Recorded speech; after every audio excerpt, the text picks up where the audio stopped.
আসসালামু আলাইকুম প্রিয় গাইস আপুরা ভাইয়েরা কেমন আছেন? কে কোথায় থেকে দেখতেছেন কমেন্ট করে জানাবেন। আজকে নিয়ে ছোট্ট একটা মিনি ব্লগ নিয়ে এসেছি। আজকে তাম্মুল দিকে বুঝে গেছেন আজকে আপনাদের জন্য খুব ইন্টারেস্টিং একটা খাবার রেসিপি নিয়ে আসছি, যেটা ছোট থেকে বড় শুরু করে একটু জেড সবাই পছন্দ করবে, বড়রাও পছন্দ করবে। চিকেন ফ্রাই এতক্ষণে দেখে বুঝে গেছেন আমি। দেখেন এখন চিকেন গুলো কুট করে নিচ্ছি সবগুলো। কাজে চিকেন ফ্রাই আমরা যেভাবে দোকান থেকে ফ্রাই কিনে খাই, চিকেন ফ্রাই এভাবে একটু ঠিক এরকম আপনারা শুকনা এখানে আমি আটার ভিতরে একটু শুকনা কর্নফ্লাওয়ার দিচ্ছি। তারপর এগুলো দিয়ে মিক্স করে তবে দেখেন কত সুন্দর করে একদম চিকেন ফ্রাই করে ফেলছি আমি সহজে আপনাদের জন্য নিয়ে আসছি। এদিকে আজকে আবার একটু পেঁপের জুস বানিয়ে নিলাম।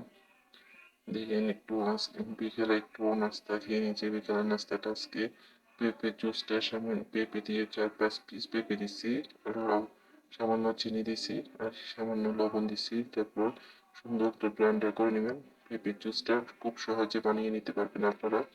আসলে এভাবে করে পেঁপে জুস খেতে কে কে পছন্দ করেন কমেন্ট করে জানাবেন। সামান্য গুঁড়ো দুধ দিলে তখন একটু সাথে একটু কালার আসে, কালারটা খুব ভালো। এদিকে আবার চচ বানিয়ে নিলাম। আপনাদেরকে চচের রেসিপিটা কোনো আরেকটা ভিডিওতে দেখিয়ে দেবো। যখন আমি আবার কোনো একটা ভিডিও দেবো তখন আমি চচের ফুল রেসিপিটা আপনাদের জন্য নিয়ে আসবো। আপনারা কমেন্ট করে জানাবেন চচেরটা কেমন হয়েছে, কালারটা কেমন। আসলে খাইতে অনেক মজা হয়েছে, আপনাদের সাথে শেয়ার করলাম আজকে। আপনারা যদি চান আমি ফুল রেসিপিটা সহজে দিয়ে দেবো। দেখেন আমি চচগুলো সুন্দর করে একটা হেয়ার টাইট বক্সে নিয়ে নিচ্ছি, যেহেতু এখান থেকে চামচ দিয়ে সহজে যাতে নিতে পারি। খুব স্মুথ হয়েছে চচটা, যাতে মনে হচ্ছে একদম দোকান থেকে কিনে আনার মতো। ফ্লেভারটাও সেরকম, মাসাল্লাহ অনেক মজা হয়েছে। আপনারাও কেউ মাসাল্লাহ না বলে যাবেন না। আপনাদের জন্য তো আজকে এতটুকু আসলাম, আপনাদের ভালোবাসা পাওয়ার কারণে আমি এতটুকু আসতে বাকিটা এগিয়ে যাওয়ার জন্য আপনাদের সবার ভালোবাসা চাচ্ছি। আপনাদের যে সবাই আমাকে প্রচুর প্রচুর ভালোবাসবেন, ভালোবাসা দিবেন। ভালো লাগলে আমার ভিডিওগুলো বেশি বেশি করে প্লিজ সাবস্ক্রাইব করে দিবেন, বেশি বেশি করে ফলো করে, বেশি বেশি করে শেয়ার করে দিবেন প্লিজ, বেশি বেশি করে শেয়ার করে দিবেন। কারণ আমি নতুন, আপনাদের থেকে শিখতে আসছি। আপনারা যদি আমার ভুল ত্রুটিগুলো ধরায় না দেন তাহলে কিভাবে শিখি বলেন তো। এভাবে করে সবগুলো একসাথে ঢেলে নিলাম। এবার এগুলো হেয়ারটা অবশ্যই পুরো 1 হতে 2 মাস সুন্দর বাহিরে থাকবে।